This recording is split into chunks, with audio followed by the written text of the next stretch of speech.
బాగుంది బాగుంది. ఇంకొక కాయ లేదు ఇంకొక కాయ ఎలా ఉందో చూస్తాను.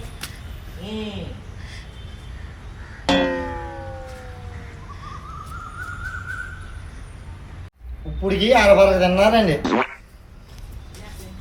నువ్వు అన్నది కరెక్టే కానీ 13 చెట్లు ఉన్నాయన్నావు. 13 చెట్లు కాయలు ఎలా ఉన్నాయో తీగా ఉన్నాయా, పుల్లగా ఉన్నాయా, ఉప్పగా ఉన్నాయా, చప్పగా ఉన్నాయా తెలియాలంటే ఏం చేయాలి? ఒక్కొక్క చెట్టుది ఒక్కొక్క కాయ తినాలి. ఇంకా నేను అరపరకే తిన్నాను, ఇంకో అరపరకు ఉంది తినడానికి. కాదు అండి, తినేదేమో పరకానే, కొనిదేమో అరపరకానా. ఏదో నువ్వు ఎలా అంటావు కానీ నాని నువ్వు అభిమానానికి, ఆత్మీయతకి, ఇంకా ప్రేమకి పెట్టింది పేరుని మీ మావయ్య చెప్పాడు నాకు. అందుకే వచ్చాను మీ తోటలోకి.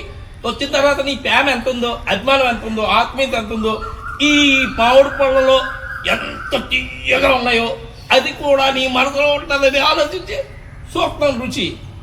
నువ్వు నాకు నచ్చావు నాని, నువ్వు నాకు నచ్చావు. మా మావయ్య చెప్పారండి, చెప్తారండి ఆయన మీరు వస్తారని నాకుతో కూడా చెప్పారండి. చెప్తాడు మీ మాయ నేను బాగా జిగిరి దోస్తున్నాం చెప్తాడు. జాగ్రత్తగా చూసుకోమని చెప్పారండి. ఎందుకు చెప్పారు ఇప్పుడు అర్థమైందండి నాకు. సర్లే కానీ ఇంకా ఇది కూడా బాగానే ఉంది. ఇంకొక 3 కాయలు ఇస్తే ఇంకా 13 చెట్లు కాయలు పూర్తి అయిపోతాయి. ఆ తర్వాత ఒక అరపారికి మంచి చూసి పొద్దున్నే ఎక్కడ దొరికారండి బాబు మీరు? పొద్దున్నే ఏ బేరం లేకుండా మీకు పొద్దున్నే వచ్చి నాకు. నా బేరం ఏంటనుకుంటున్నావు? గట్టిది నీకే చెప్తుంది. సాయంత్రం అయ్యేటప్పటికి ఇలాంటి వాళ్ళు 4-5 వస్తారు నీ దగ్గరికి. చాలా వెళ్ళండి అయ్యా బాబు, నాకు ఎందుకు వచ్చింది.